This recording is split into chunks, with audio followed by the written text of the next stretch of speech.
what exactly is the best way to spend your chess improvement time. And you would think with so many people having devoted so many hours to trying to figure this out, that there would be a clear consensus. And I do sort of feel like there's a consensus. Hi everyone, Stepan here. Today we're talking about Ben Johnson's incredible book, Perpetual Chess Improvement. One of the favorites of mine in this cycle of reading a lot of chess books and reviewing a lot of chess books. And I'm going to use this reference again. It's like reading Harry Potter or The Lord of the Rings in the middle of 20 physics textbooks. It's that relaxing and it's that enjoyable. For those of you who don't know, The Lord of the Rings is my second favorite book. The first one is The Name of the Wind by Patrick Rothfuss. In any case, Perpetual Chess Improvement is a collection of gems and pieces of advice Ben Johnson has been collecting throughout the years during his Perpetual Chess Podcast, which, if you don't know, is the best, in my opinion, chess podcast out there. Ben hosts numerous strong players, coaches, adult improvers, authors, interviews them, and tries to get as much information out of them in order to help the listeners and the viewers improve their chess. So the entire premise of the podcast and of the book is how to study chess on your own, in my opinion, very broadly. And it's then divided into several categories. So the book in itself isn't a workbook that's going to improve your chess skills. That has to be said straight away. It's a book that you can use to try and optimize your thinking processes, your training schedule, your behavior on and off the board. And basically, it consists of pieces of information that can help you improve. Now, Ben and I have discussed the book in detail, as you're going to see in our interview. But right now, I would like to read some of my favorite parts and point to what I think is most useful about the book. So first of all, it's divided very logically into several broader portions. The first one, part one, is the 4 pillars of chess improvement, where Ben discusses tournament games and their substitutes, game analysis, calculation, and then finally coaches and mentors. And in each chapter, and the same goes for this one, for part one and all the chapters in it, it's not necessarily his own opinions. It's the opinions of the greatest authorities in the chess world. That's what makes the book so useful. You rarely get to see someone take a step back and let whoever is the most authoritative and the most knowledgeable in the area explain the premise. So one of my favorite bits in the book is when the chapter on game analysis begins, there is something that happened to Ben Feingold that he explains in the book. So during the 1991 tournament in Tilburg, Kasparov and Anatoly Karpov, the 2 most prominent legends of the era, were facing off. And basically, they were about to finish their game, and Ben Feingold wanted to listen to the post-mortem. So here's what Feingold says. I decided to go to the Skittles room, meaning a room at a tournament for game analysis and casual play. So if you've played a bunch of tournaments, it's the room where they set up the chessboards and you can, analyze without the arbiter coming over and saying, shh, where they would likely go analyze and to sit next to them. It turned out there were 2 Skittles rooms, so I went to one of them and I destroyed it. I threw all the pieces on the ground and I closed the door. Then I went to the other Skittles room, where there were only 2 chess sets set up, and I hid one of the chess sets on the ground and sat next to the other set. 5 minutes later, Karpov and Kasparov walked in. They looked around, sat next to me to analyze, and about 80 people followed them in. Feingold jokingly called this cunning maneuver his greatest chess accomplishment. So this is what Perpetual Chess Improvement is like. it's a very enjoyable read, filled with anecdotes and things that actually happened to the people we are trying to learn from. If you don't know, I personally adore Ben Feingold. He's probably my second favorite chess content creator, right after Daniel King. I love him, and reading something like this was very enjoyable to me. Of course, the chapter on game analysis and postmortems goes into a lot more detail on the actually applicable advice. For example, in his summary on analyzing games, Ben says, nearly all trainers agree that analyzing your own serious games is a cornerstone of chess improvement. Unfortunately, postmortems with an opponent are becoming a lost art. Opinions differ on how thorough the review must be and on what role an engine should play. Ideally, one should review first without an engine and later with an engine. And there is another short snippet that I loved. I think it was Greg Shahade who said, Ben mentions it in the book, they were discussing whether you should write your analysis down and write your thoughts down and analyze with a notebook. And then he goes on to say, well, do you really think that the young prodigies carry around the notebook filled with analysis? No, they finish the game, they turn on the engine.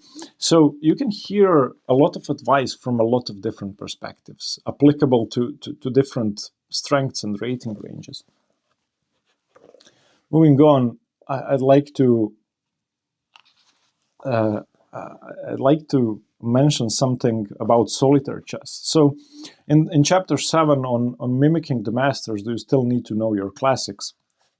Ben mentions Fishbein's solitaire chess, which is one of my favorite training methods. I have my board next to me here. I was just analyzing one game like that. So basically, solitaire chess is you pretend that you're playing for one side, and you analyze the entire game trying to find the best moves for the side you're playing for. That way you get to go through the entire game. And if you've made a mistake, let's say it's Karpov-Kasparov, you're playing for Karpov. Karpov played something else. You immediately get instant feedback, meaning, Karpov played knight d2 and I played knight f3. Why? What's the difference? He's better than me, so why did he do that? And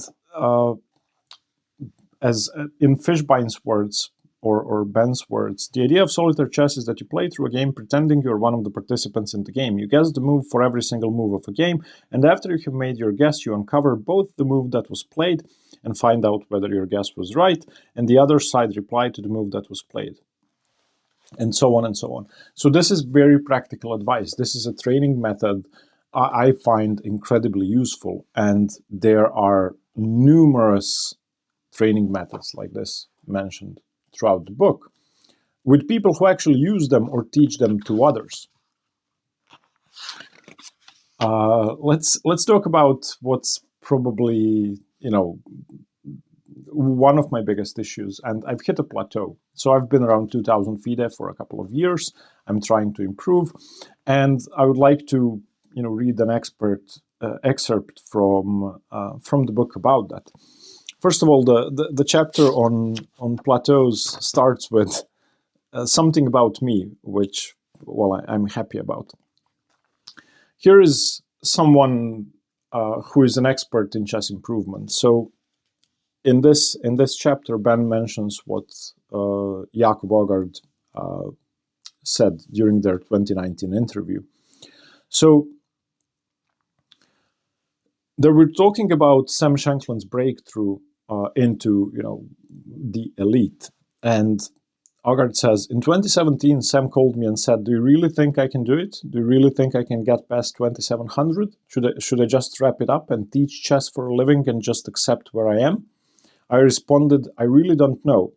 I just think we're doing the right work and that in time it will pay off. And we just don't know when that will be. We just need to keep going, and we just have to keep confidence. We just need to keep doing the work. And you can lose confidence someday and be unsure of yourself. If you're doing the right thing, just continue working. And Sam said, okay, so we'll continue working. Jacob then said, one of my guiding principles is everything that's worth doing takes longer to achieve than we want it to. What this shows is that it's possible to develop to develop past the early years and to develop immensely even at the top level.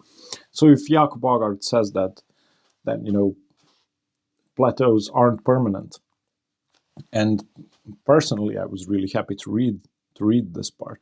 So Perpetual Chess Improvement, in my opinion, is an incredibly valuable book.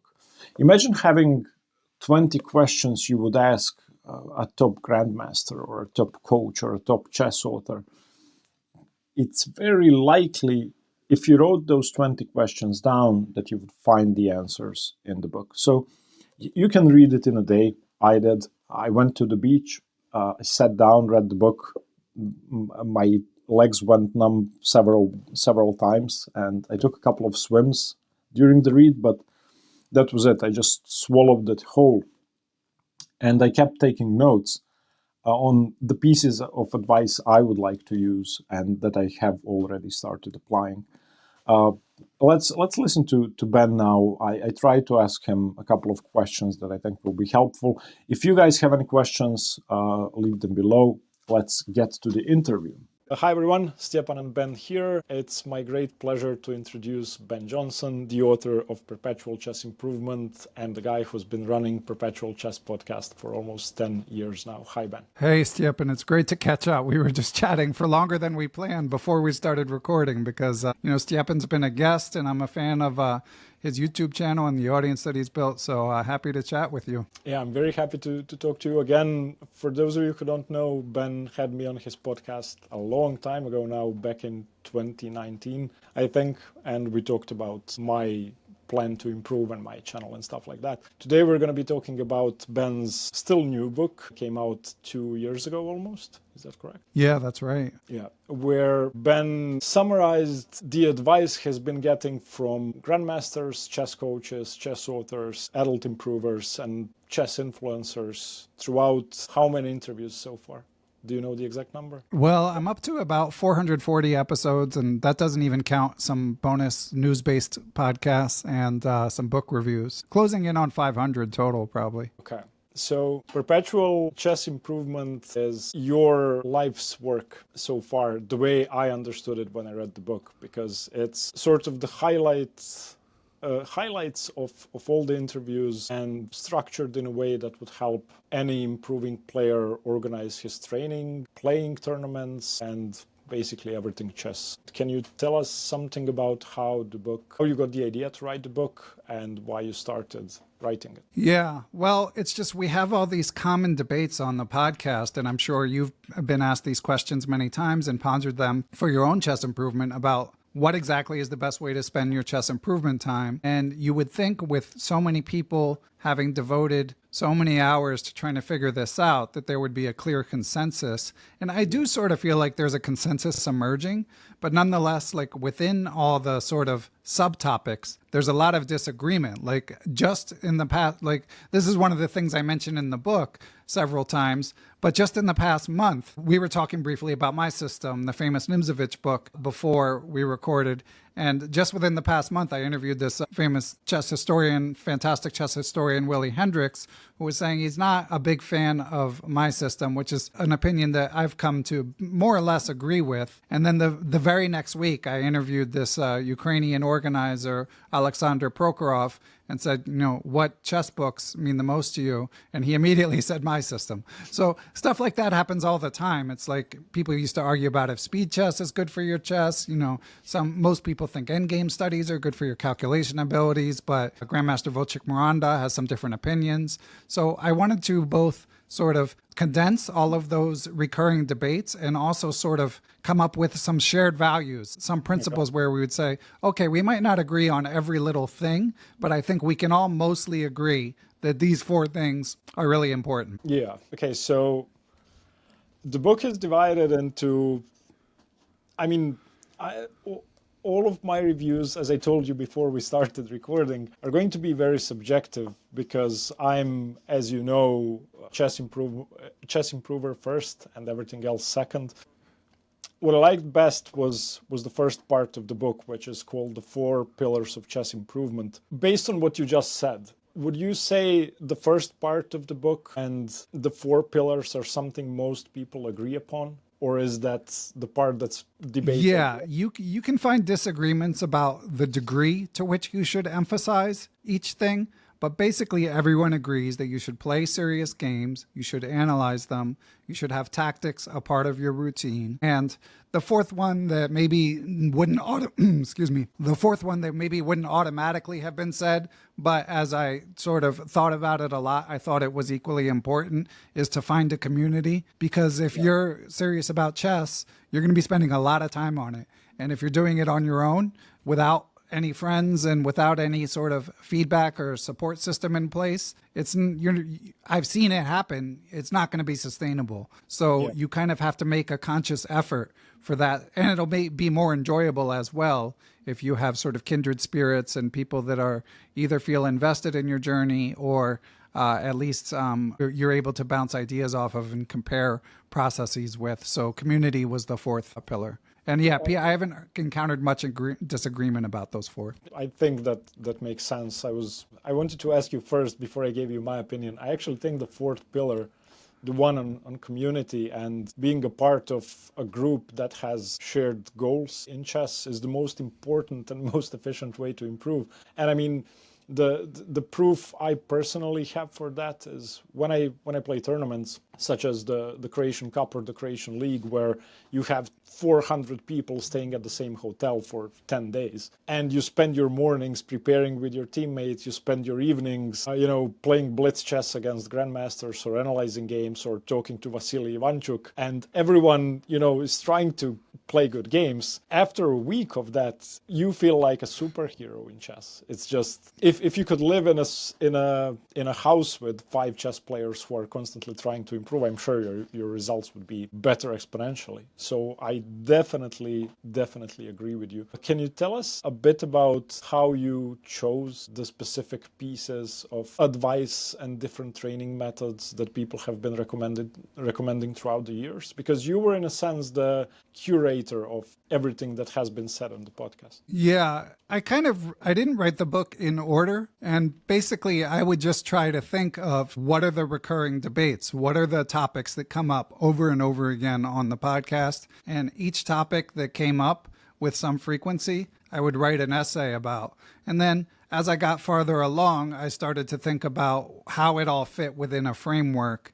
And from there was able to put it together to have like the four most important things, the secondary things, and the away from the board things that people should think about. Yeah, I found myself in many of these. As you probably know, we talked about my improvement years ago now, and I had a plan of reaching grandmaster level within 10 years. That's obviously, I'm not even close to accomplishing that, and it's not been 10 years yet, but I'm not going to achieve that within 10 years, so I had to readjust my expectations, my goals, and I quickly realized that you don't grow and learn at the same pace after a certain point. And I don't mean by age, but each 100 rating points is exponentially harder than the previous 100 rating points. So reading the chapter on plateaus and dealing with that was, I felt like it was written about me. So can you tell us your experience with seeing that you aren't improving, and how did you deal with that? And what's your opinion on how people should deal with that outside the book, outside of what other people say? Yeah, that was a tough one to write because, as I say in the introduction, the people that I interview who've had great success and made massive rating jumps, it's important to keep in mind that those are the outliers. The reason I'm interviewing them is because one person, either they volunteered themselves, or maybe one person out of the 100 chess players they know, this is the person that's improved the most. So I do think there's some value and people hearing the stories of those who've made outsized gains. But a couple of things to keep in mind are some people will just not have that experience. But another thing, as I mentioned in the book, is even the people who do make those gains, trees don't grow to the sky. They also are going to have a period where either they fall back a little or plateau. And I thought it was important in the book to say, listen, you could spend hundreds of hours, thousands of hours studying chess and never get better. It happens all the time. You're kind of swimming upstream. as you get older, especially. So if seeing the number go up is going to be your sole source of enjoyment in chess, then you're setting yourself up for a life of disappointment.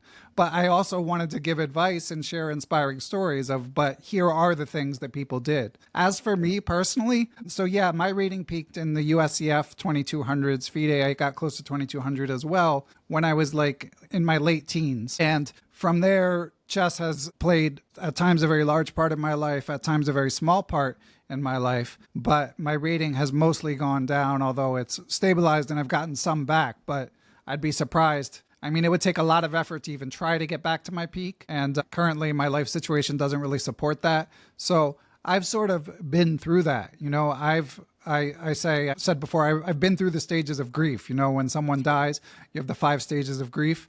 I've already been through that for my own chess, air quotes, career. And for me, I've come out the other side and I still play and I still enjoy it.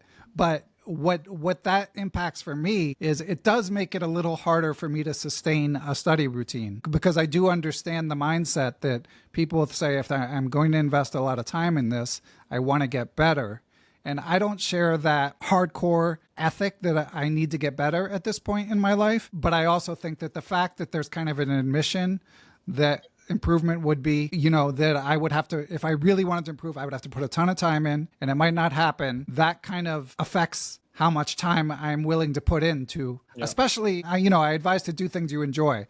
But if my only goal were to get better, I should also be doing some things I don't enjoy. You know, like if I wanted to become a better athlete, I would need to do some weightlifting and some sprints, and those are uncomfortable at times. So I personally have just come to it may change later in my life, but while I have kids and this next handful of years, getting better is not going to be a priority, and I accept that. Yeah,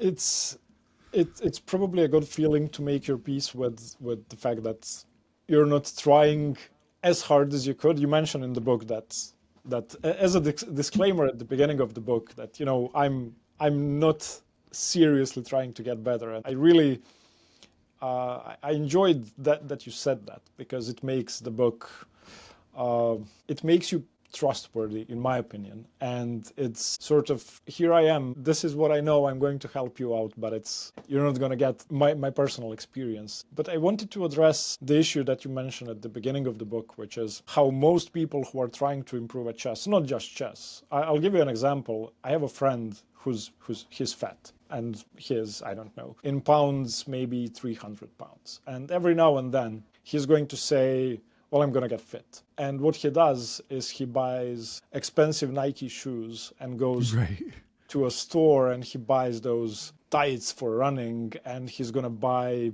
protein shakes and all kinds of bottles and weird stuff that probably athletes use. And then he's going to go for a run once or twice, and then that's it. The equivalent of that in chess, and I've seen that with myself and many of my students and many of other people I knew, is they're going to say, okay, I'm going to get better in chess. Then they buy 50 chess books. They read one, they read the introduction of one, then they sit on the shelf. They buy 5 Chessable courses, they subscribe to whatever, but I never do anything. And the sentence you wrote in the introduction to the book is that the only thing improving players like to do more than chess is to talk about chess improvements. Knowing what you know, what would be your advice on changing that mindset? Yeah. So one of the cool things about chess, like in the AI revolution, obviously sort of chess got there first. And for that reason, even people outside of chess have an interest in it. It's sort of prismatic. You look at this small thing and you can make conclusions about this bigger thing. And I think that that's true with improvement as well, because as you say, weight loss, like it cuts across so many different things. And, you know, it's harder than ever because there's more information, more inputs available than ever in terms of chess. YouTube is basically infinite. You know, there's the Chessable courses are coming fast and furious. It's totally, you know, it's like, you know, it feels like 5 new courses a day are coming out. There's so many openings you can learn. And my advice, and someone who's very insightful on this is Grandmaster Noel Studer, who I recently interviewed. And he's really always stressing to limit your inputs. You know, you really want to get things down to sort of a core list of priorities and tune out the noise and do those things. things. And even stuff like, obviously, I have a chess podcast. I want people to listen to my podcast. Your channel, of course, is actually very geared for something that can be helpful in terms of like your opening overviews. But my podcast, like, it's entertaining and hopefully you'll get some good insights. But as people like Noel will say, it's not studying chess. You know, you're not doing the grunt work when you listen to my podcast. So my advice is, you know, you've got to set aside some time, leave your phone in the other room. And as I say in the serious game chapter, it really makes a difference for you to play games that you think are meaningful. Because we're trying to make it, a lot of the things we're doing are trying to make us remember things better, whether it be an opening sequence or like not repeating a particular mistake. But based on sort of evolutionary biology, the best way to learn is to screw something up. You know, I quote Dr. Andrew Huberman saying it's the making of the mistake that really makes an indelible memory. I was just reading this blogger. I enjoy Kevin Lincoln, who's like an improving player who's writing, and he was just writing about how he finally had a Lucena position over the board. And before that, he had practiced the Lucena position here and there, but he had never learned it cold. But then there it was in a tournament game, and he didn't exactly know what to do, and now he's going to learn it. So anyway, kind of a rambling answer, but the bottom line is you really want to limit your inputs and put away the distractions and hopefully channel focus even when you're studying at home. But if you're someone like me and you have trouble channeling focus when you're not playing a competitive game, then you need to play more competitive. Yeah. I can agree 100%. And I'm a chess improver, and I've been trying to play as many training games as possible throughout the years, but I constantly struggle to take them seriously. It's not that I don't want to win, but I have this discussion with my teammate who I play against a lot. At some point, I'll make a move that I would either check in greater detail during an actual game or I wouldn't play it. It's going to be a sacrifice or I'm going to do something unusual. So I don't think, at least for me, it's possible to recreate tournament conditions in training games, although it would be ideal if I was able to do so. Let me ask you about the fourth part of the book where you talk about tools for chess improvement. Now, I had a talk with my ex-coach a while back, and he was of the opinion that you shouldn't use any tools unless you do this. You are able to analyze your own games in great detail and not necessarily with high accuracy, but you are able to get as much as you can out of your own games before going over them with a coach or with the engine. And the second thing is you have to take any chess games. Like go to chessgames.com, download 100 PGNs and analyze them. He thinks that's enough with playing tournaments, and that any other material before you're able to do that well is not only unnecessary, but it's an unwelcome distraction that's going to make you less efficient at knowing how to analyze properly. And I think what he says makes sense. So how do you view all the tools that we have at our disposal?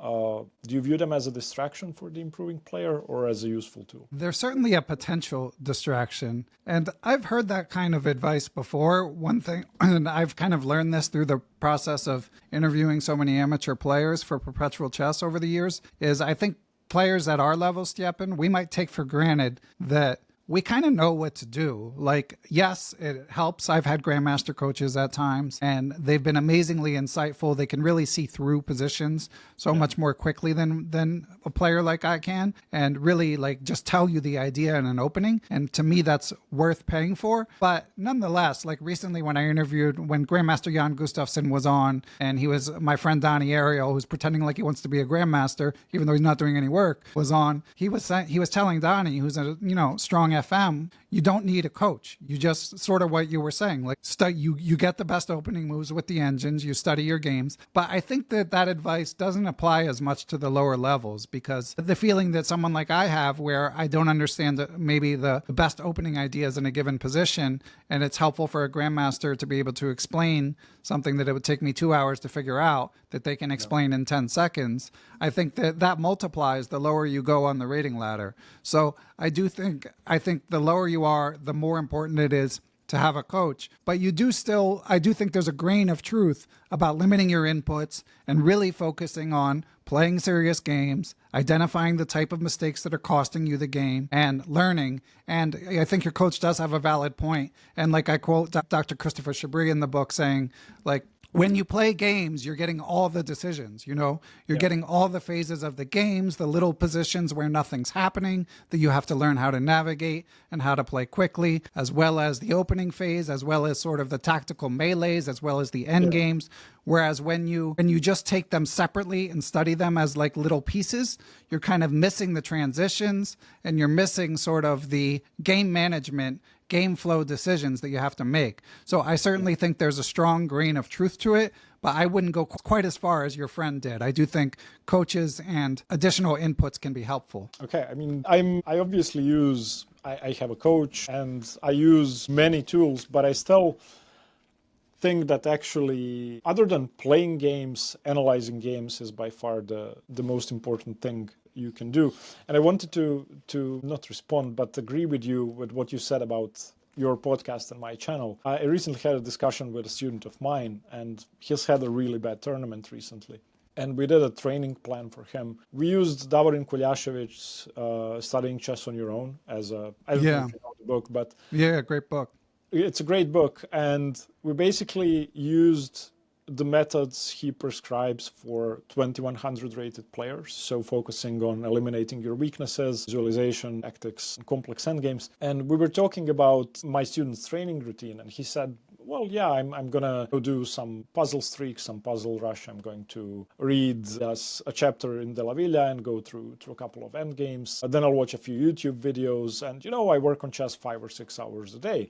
And I said, no, you're not. I really believe in what you said. My channel and your podcast have absolutely nothing to do with chess improvement. And if you want to seriously improve, you shouldn't watch chess videos at all. I make them, and I know that they are about, even if they are of an instructive nature, you can use them as a source of ideas. Using your podcast or my channel, maybe you'll get an idea of which opening might suit you, or maybe using your podcast, you'll get an idea of how to calculate better, but doing the work is a completely different story. Yeah, for sure. It's not 0% benefit, but it's like stuff like our content, but it's certainly not efficient. It's not the best use of your time, put it like that, if your goal is to get better, but that's a separate question. Yeah, I mean, I listened to many of your episodes on, I'm going to be honest and say that I tend to choose ones that sound like they're going to be useful when it comes to actual chess improvement. So, for example, your episode with Ramesh, where he talks about his approach to calculation. And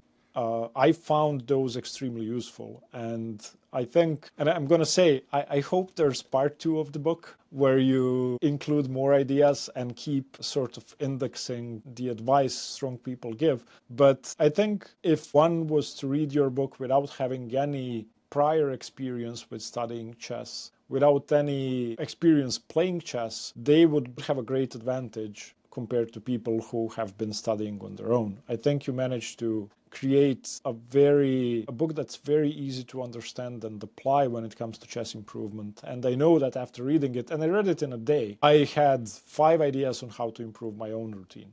And I felt that, I don't know if you know that excitement when you're trying to get good at something and then you read someone else's ideas and you have that feeling of, oh, this is what I'm going to do.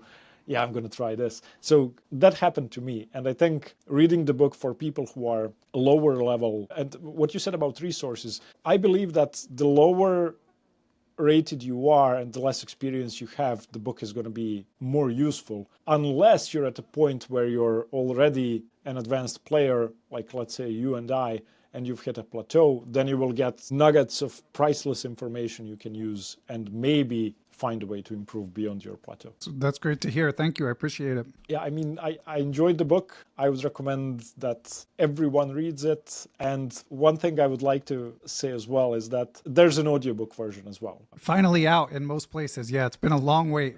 But yeah, as we record this, we're recording on March 28th. It's still not on Amazon Audible, but if you look for it on Spotify, and I have a page on my website that has links to all the places you can get the audiobook, because it's one of the few chess books that doesn't have, I do have some diagrams and I'm proud of the positions I find, but as you see me leaf through it, you can see it's like percent words. I find great pleasure in being able to consume chess content without having to sit down and have a board on the side. So I enjoyed reading it, and I'm going to listen to it because I go on walks every day for an hour or two, and that's the reason I listen to your podcast. I like it, and we're going to link to the audiobook in the description of the video so that people can get it. Use the opportunity to consume chess content you can listen to. And one thing about the diagrams, I found them relatively simple for my level. Normally when I go through chess books, if something is challenging, I'm going to set it up over a board. I can say that I never had to do that for your book. So, yeah. Yeah, in the chapter on endgame studies, I was lucky enough to have interviewed Grandmaster Wojciech Miranda a couple times, and he offered to look at a chapter, and I said, hey, could you look at this chapter on endgame studies? And it turns out he had like a strong opinion that endgame studies are overprescribed and very strong opinions about how people should use them. So we ended up kind of going back and forth, and he sent me some endgame studies of like, this is a good one and this is a bad one, but they were all really hard. He's someone who's coaching youth national teams. His books are very challenging. These were like 2,400 endgame studies. So I had to go through and I was like, well, let me try to find some positions that I think get to the lesson that he's trying to give, which was he wants endgame studies to be practical. He doesn't like these like Polgar mate in two positions that, you have a queen, a rook, and three pawns and a bishop, and they have a king, but there's only one mate in two, and you have to find the mate in two. Like, who cares? Just win the game. Just don't stalemate them.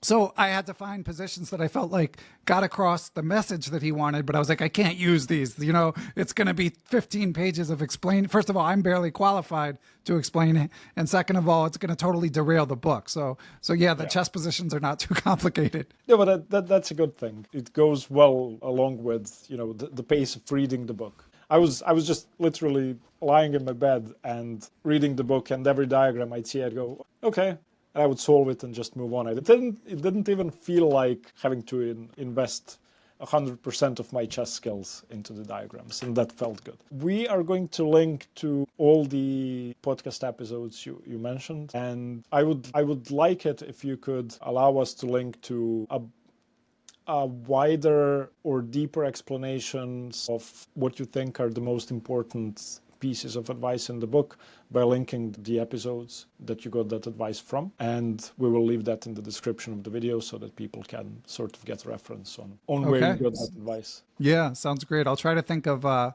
can actually look at the index and see who did I quote the most. I know Jakob Agard, who you've had a chance to speak with. He certainly comes to mind as someone who I quoted a fair amount within the book. Thank you very much for the interview. Thank you for the great book. I enjoyed it a lot, and thank you for being here. And we should leave one Easter egg, Stjepan, which we haven't mentioned, is you're in the book. And I love the story that I was able to share about you in the books for listeners and viewers who haven't checked it out. That's something to look forward to as well. I'm going to be honest and say that I always feel pressured not to mentions of myself. And I also, since we spoke last, since our interview, I've changed my opinions on a lot of things, and I would do that interview very differently today.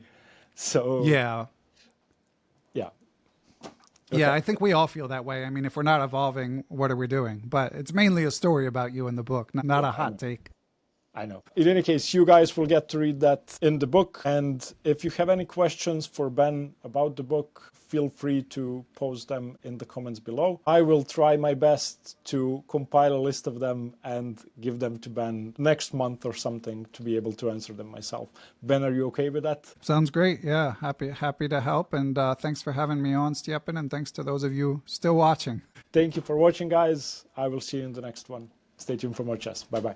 I recently spoke to Ben, and the book is also available as an audiobook now. I think it's on Audible, although I'm not sure.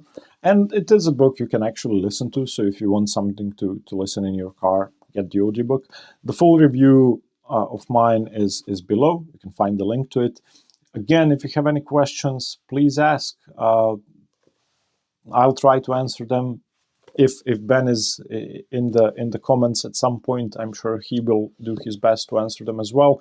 You can also ask the questions on Twitter. I'm relatively active there, and I'll try to get back to you as soon as I can. If you have any advice regarding Chessreads and the Chessreads YouTube channel in general, leave it below. I'm trying to improve everything based on your feedback, and hopefully, eventually I will manage to create a resource that's going to help the chess community understand what they should be reading and how they should be improving. Again, a wonderful book. I was really happy to read it and to review it. Thank you to Ben for the interview, and stay tuned for more chess books. Bye-bye.